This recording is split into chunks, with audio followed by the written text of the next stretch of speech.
Welcome to the Purple Party, known as Purple Nerd Channel, home for all those who geek out on all things Prince related. During the release and promotion of the album Parade, Prince worked heavily with Revolution members Wendy and Lisa on what would have been the next Prince and the Revolution album, Dream Factory. But after the Parade tour, Prince disbanded the Revolution, abandoning the Dream Factory project and beginning on his new solo album, using a pitch shift technique on his voice to give himself a new sound vocally. This new sound will become a new character of Prince's, which Prince christened Camille, and planned on releasing his new project under the name Camille, with no reference to himself on the cover or the credits. The Camille project got as far as being mastered and receiving a catalog number before Prince pulled the project, as he decided to go into a new direction and take on his most ambitious endeavor ever, as he would combine songs from the canceled albums Dream Factory and Camille while reworking some In the Vault tracks with new mixes, as well as recording all new compositions, merging all this material into a triple album called Crystal Ball, an epic project that Prince had planned on it being his magnum opus. Now then, it was not unheard of for Prince to record 4 to 5 albums worth of material in a single calendar year, but he would usually release this additional material through different creative passages, primarily creating groups and bands to channel the music through, like The Time, The Family, Vanity 6, and so on and so on. But this time it would be all under his name, possibly, as there are rumors that this album was going to be released under the name Camille, Prince's new alter ego, which when you dig into the facts, there is a pretty good case for this news, as all but one of the songs from the Camille album were included on Crystal Ball, and when the tapes were sent in to Bernie Grudman for mastering, Camille was credited and labeled as the artist. Also, if you listen to the songs that were never a part of the Camille project, you'll hear that Prince sings with a little bit more, I guess I'll call it, nasal sound to his voice, as if he was trying to give a Camille performance but without the pitch shift technique, as a way to give Camille some more vocal range. Prince turned in his prized possession Crystal Ball into Warner Brothers on November 30th, 1986, for a release date in January of 1987. Warner Brothers was absolutely shocked at the size of the project and were concerned that it was just too much material and that there would be no feasible way to promote it. So knowing that Prince didn't take being told what to do very well, the executives at Warner Brothers called Prince's manager into the office to go over the details of their plan. The plan was to have in-house producers and engineers staffed and ready to go, so that when they would tell Prince that he needs to condense the album down to a double album, which they had more faith in commercially speaking, that following up this new assignment with, hey, we got all these people already here ready to assist you, will be better at breaking the ice. But Prince found out that his manager was in a meeting all day with Warner Brothers and basically cornered him and forced him into telling him what was going on. So 3 days after this big meeting, Warner Brothers finally got the courage and nerve to give Prince a call and break the news to him and unveil their plan. But when they called, Prince's manager answered the phone and explained that he had told Prince what was going on. He further explained that Prince had been working non-stop for 3 days straight, removing, reworking, and remixing songs, and even recording one new song, altering the triple album Crystal Ball into a double album retitled Sign of the Times and credited to Prince. Sign of the Times would be released on March 30th, 1987. So today, let's dive into what would have been Crystal Ball and go through the history of each song. And in case you were wondering, yes, I did do videos for both canceled projects, Dream Factory and Camille, and I will have links to both of those videos at the end of this video. Crystal Ball opens up with Rebirth of the Flesh.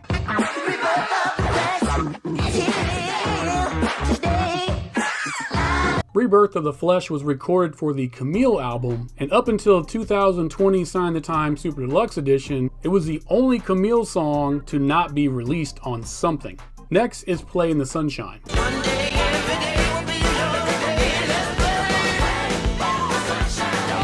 This song would find its home on the aforementioned Sign the Times album, but the Crystal Ball version is slightly different, with gunshots being heard in the beginning of the song and towards the end of the song. Next is Housequake.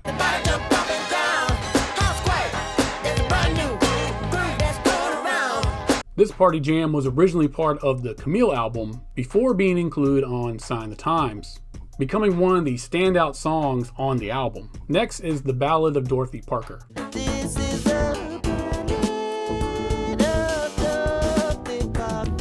This song was originally included in the final configuration of the Dream Factory album before being added to Sign the Times. The Dream Factory version included Eric Leeds on saxophone, which would have been included on this album, but that particular part was removed when it was added to the album Sign the Times.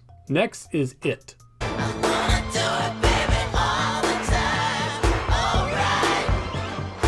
Similar to The Ballad of Dorothy Parker, this song was also on the final configuration of Dream Factory and added to Sign the Times. Next is Starfish and Coffee.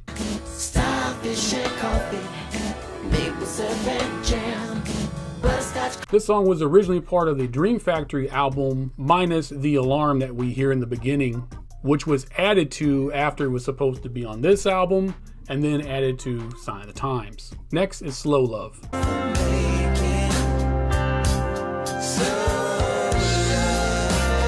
Now then, Slow Love was originally recorded in 1984, with strings via Novi Navag and Suzy Katayama being added a year later. This version was considered for the Dream Factory project before being added to this project. This song would be reworked with Claire Fisher's orchestration, and that version would be added to Sign the Times. Next is Hot Thing. Hot thing, tell me what you see. Hot thing. Hot Thing was recorded for this project and then just simply added to Sign the Times. Next is Crystal Ball.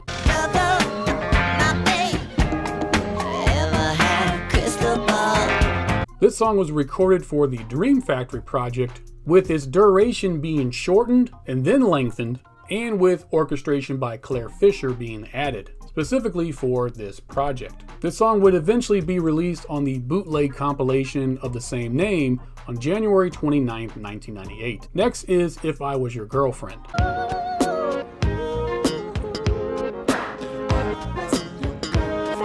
This song was originally recorded for the Camille project before Prince would add the Wedding March and Street Vendor samples to the beginning of the song and including it on Sign the Times. Next is Rock Hard in a Funky Place.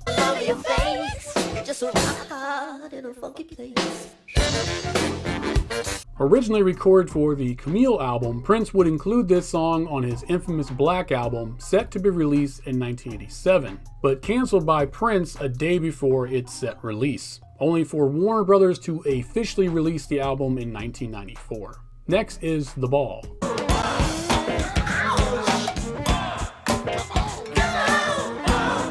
The Ball was recorded for Crystal Ball and was put back in the vault as it did not make it on to Sign the Times, only for Prince to take it back out and rework it into the song I Know for Prince's 1988 album Love Sexy.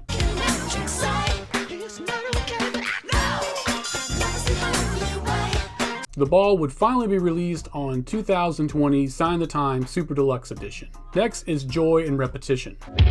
You like to frequent this club down upon 36. This song was recorded for Crystal Ball and would be reworked with a slightly different vocal performance and a crowd mix added into the intro and included on Prince's 1990 album Graffiti Bridge. Next is Strange Relationship.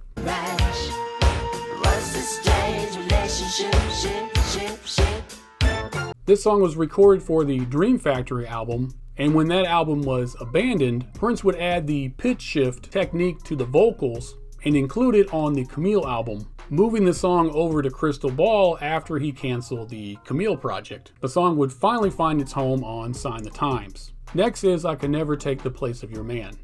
She couldn't stop crying 'cause she knew he was gone to stay.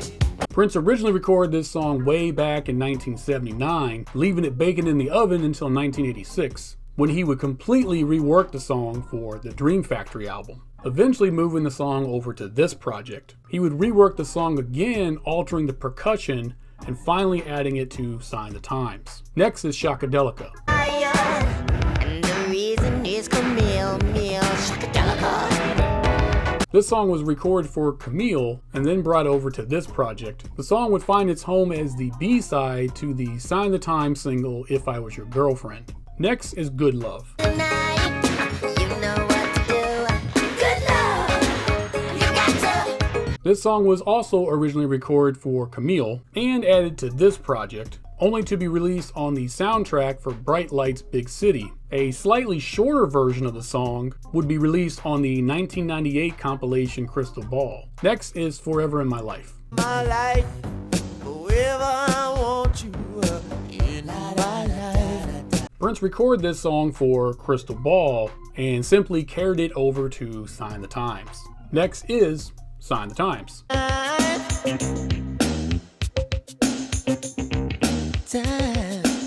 Obviously, this song would be included on the album of the same exact name, but a shorter version of this song was to be included on Dream Factory, as well as this project, before being extended a whole 2 minutes for the aforementioned Sign the Times. Next is The Cross.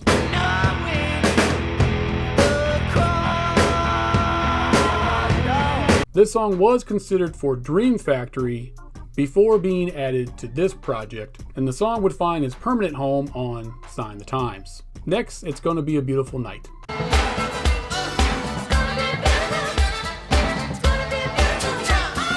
This song was recorded live in Paris, France during the Parade Tour. And I'm simply saying Paris, France because I can absolutely not pronounce the name of the town or the venue that they played at.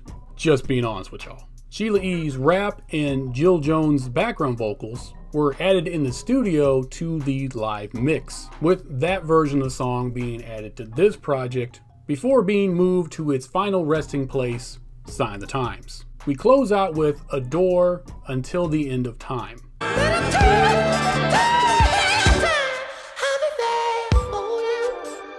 We end the album with not only one of Prince's greatest ballads, but honestly, one of the greatest ballads of all time. The song would be moved over to the album Sign the Times and simply shorting the title down to just Adore.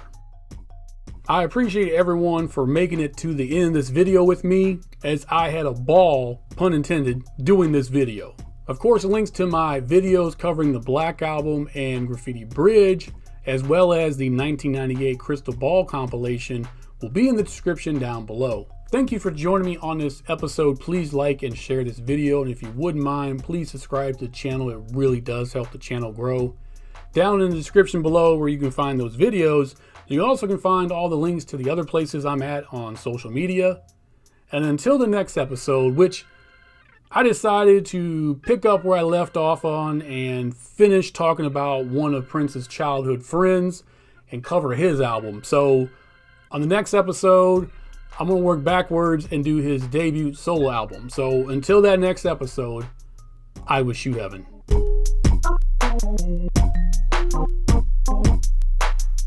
No, I know somebody in the comments can be like, oh, he cut all his hair off. I can't believe he did that. He cut all his hair off. No, my hair is here. It's here. Just it gets hot in the studio.